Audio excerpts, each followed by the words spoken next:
If you look online, it seems that everyone has their own recommendation on how to harvest cilantro or coriander, each promising to prevent bolting or to deliver an abundant harvest. So what works best, and does the harvesting method really have any effect? Hi, I'm Valerie with Now Gardening, and today I'm here to experiment with 3 different methods of harvesting cilantro, also known as coriander. Over the next few weeks, I will follow these to determine which one, if any, leads to a longer plant life, delays bolting, or delivers a particularly abundant harvest. So before we get started, if this video is helpful to you, please don't forget to click on that like button or leave a comment down below. And be sure to stay tuned to the end of the video when I will share the results. So let's talk about the 3 different methods that we'll be using. The first method is what we call the cut and come again method. What you'll find online are many people that recommend just clipping the coriander plant right off at the base, and they assure us that the plant will not only grow back, it will grow back as full and as healthy as ever. Others say, no, this isn't true. The plant that does grow back, if any plant grows back, will be a weaker version of the original one. The second method is trimming the outside branches, a lot like we do with spinach plants, for example. You trim around the outside edges, leaving the center where the fresh leaves grow, and by trimming the outside branches, you'll actually expose the tender center with the new leaf to the air and sunlight that it needs in order to thrive and continue to produce. Others say this really does nothing to prevent bolting because the center will continue to grow taller, and as it grows taller, it will eventually become leggy and start to bolt. The third method that you'll find online is what I'll call the pruning method, because it works a lot like pruning a rose bush or a tree. Essentially, you trim the top down to where the stem actually starts to branch. So you just are taking off the top each time. It will continue to branch and produce from that point. Others say that the downside of this method is that the tender center where all the new leaves are forming is covered up and doesn't really get enough sunlight to grow and thrive.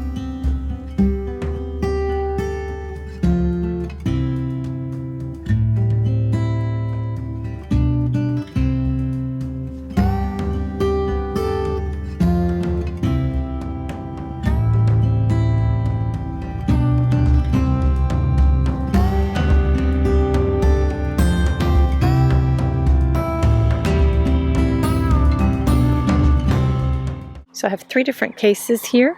The first one, I left the plant whole, but I just trimmed off the outside stems. The second one, I trimmed the entire plant at the base. And the last one, just trimmed off the tops down to where they branch. I've got 2 rows here, so this row has now been done. I'm going to do the same thing for this row. So now let's see the results. Hi everyone, it's been 3 weeks since I first started this experiment. It's been interesting and, to be honest, surprising, and I'm excited to share the results with you today. End of the first week, the plants that I had cut the tops off of, those were already starting to bolt. You'll see the thick central stalk here that has shot up and is covered with feathery leaves on top. All of the ones that are towering in this bed were harvested in the same way. The ones that had only cut the outside branches, those seemed to be doing okay, although you started seeing that the central stalk was getting a little bit thicker. These are still really healthy, but they're starting to get a little feathery on top, which is a precursor to bolting. The ones that I did the cut and come again, where I just completely cut them to the ground, those were just starting to have a few leaves on them, and we weren't really sure what was going to happen with them. And here you see the first few leaves are starting to grow back. Next to it, this one only has one tiny bit of new growth though.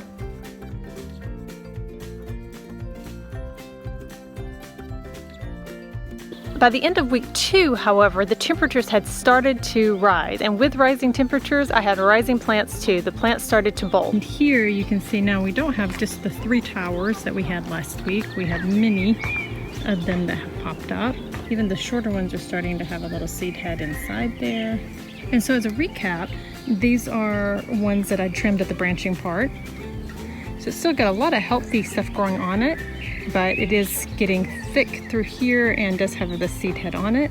This one was actually cut around the base. The stem has not gotten as thick and it's not quite as tall, but it is still starting the first signs of going to seed. However, if you look down here at the bottom, here are the ones that I've cut down completely to try the cut and come again method, and this one it's not as successful. You have a little sprout here and you have a little one in the back starting to come up. This one, on the other hand, I've got 2 full bits that are coming back out. See how those continue to develop. At that point, I decided to do an experiment within the experiment. And so for all the plants that were bolting, basically I made it into 3 groups. And so with the first group, I just left them alone and I left them to bolt and go to seed. The second group, I actually did the cut and come again method on them. So I wasn't sure if it would work at that point, so I just completely cut them down to the bottom to see if they would come again. The third group, I just cut the central stalk. It was already starting to have seed heads on it, so I cut that all the way down to the very lowest branch. I cut it all the way off down to here.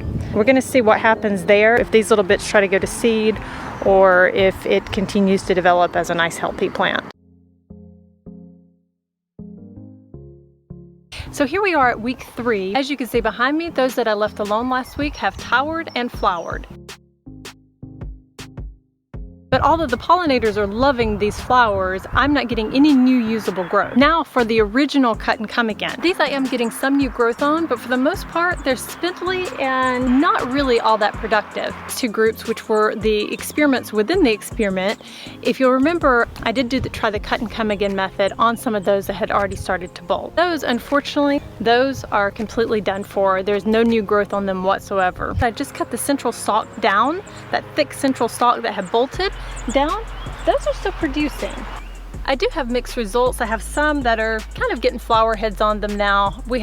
It's 30 degrees Celsius today, about 90 degrees Fahrenheit. But overall, I'm still getting a lot of new growth from those. They are still producing, and I believe I'll get another week out of them. So what's the takeaway, and what harvest method will I use next time? First and foremost, we need to remember that cilantro is a cool weather plant. It is not a heat lover. Unless you have it somewhat sheltered from the heat and the sun, it will bolt. That's its nature. I was lucky because I planted mine in early March when the temperatures were still cool. So I enjoyed not only a long harvest, I enjoyed really an abundant harvest because the cilantro was growing in its ideal temperatures. But next time around, I will harvest the outside stems. Although that did not prevent the plant from bolting, it did seem to delay it by about a week compared to the method of just cutting off the top. Cutting the outside branches has allowed me to continue to have an abundant new growth as opposed to the cut and come again method, which has really not produced a whole lot for me. Once it does start to bolt, I will cut that central stalk all the way down like I did this time and hopefully give myself an additional week of harvesting.